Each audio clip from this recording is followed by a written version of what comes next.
All right, today we are diving into a crime that was, almost perfect. It's one of those classic mysteries wrapped up in a very specific and very expensive scent. This is the story of the Midnight Santal Heist. Okay, so put yourself in the shoes of a detective for a second. You show up to a crime scene, right? But the doors are locked, nothing's broken, the alarm system was just offline. And the super high-tech safe? It's wide open, but completely untouched. No damage at all. So what in the world happened here? So let's set the scene. We're at the massive Sterling Holloway estate. On the night of October 14th, the owner's out of the country, and someone just strolls in, helps themselves to a small fortune, and walks right back out. And it looks like they didn't leave a single trace behind. Or so it seemed. So what was taken? Well, for starters, $500,000. And not just any cash, untraceable bearer bonds. That right there is a pretty powerful motive for just about anyone who's in a jam. But wait, it wasn't just about the money. The thief also grabbed this one-of-a-kind, totally priceless timepiece from the 18th century. This makes it feel different, you know? Not just a random grab and go. It feels personal. Right from the get-go, the police are just hitting brick wall after brick wall. No forced entry. The security system conveniently down for a firmware update. And the safe itself, not a scratch on it. The only things that seem out of place are a freshly poured glass of scotch and this faint, kind of weird smell in the air. So naturally, the investigation immediately points to one guy, Julian Vane. He's the owner's nephew, and why him? It's simple. He's the only other person on Earth who officially has the code to that safe. But of course, there's a catch. A big one. Julian Vane has an alibi. He swears up and down he was clear across town at his apartment. And at first, there's really nothing to prove he wasn't. So if it wasn't him, then who was it?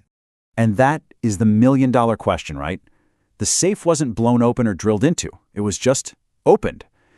So if Julian wasn't there to punch in the code, how did the thief get inside? Turns out the answer wasn't in the house at all. It was hiding somewhere totally unexpected. This is where the case just cracks wide open. Investigators get their hands on Julian Vane's private diary. And let me tell you, inside, it wasn't just random thoughts. It was a gold mine. They found a motive, a detailed plan, and the key to this entire heist. Okay, get a load of this first entry. You can just feel the resentment, right? But more than that, he reveals that he knows the formula his uncle uses for the safe code. So even if the code changed, Julian could probably figure it out. He's basically spelling out how he can crack it. And bam, there it is. The motive, spelled out clear as day. Julian was in deep, serious debt. This wasn't just about getting rich. It was pure desperation. You can just feel the pressure jumping off the page. He needed that money, and he needed it now. So you quickly realize this wasn't some impulsive, spur-of-the-moment thing.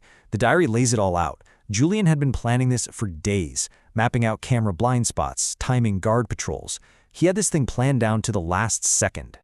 This timeline is just wow. It's basically a project plan for a felony. 2 days before the robbery, he's got the final plan written down. He even mentions arranging for the fake server maintenance to knock out the security system, the exact thing the police report mentioned. This wasn't a crime, it was a mission. The guy thought of everything, right? Almost. The cameras, the code. But in his own diary, he mentions one last-minute, kind of furry obstacle. The neighbor's dog, who apparently barks at everything and could blow the whole operation. And this is where it all just clicks together. In his diary, he's literally writing, "I need to find a way to keep that beast quiet." And what does the neighbor report the next day? Her dog didn't make a single peep all night. Oh, and she found a big piece of steak in her yard that morning.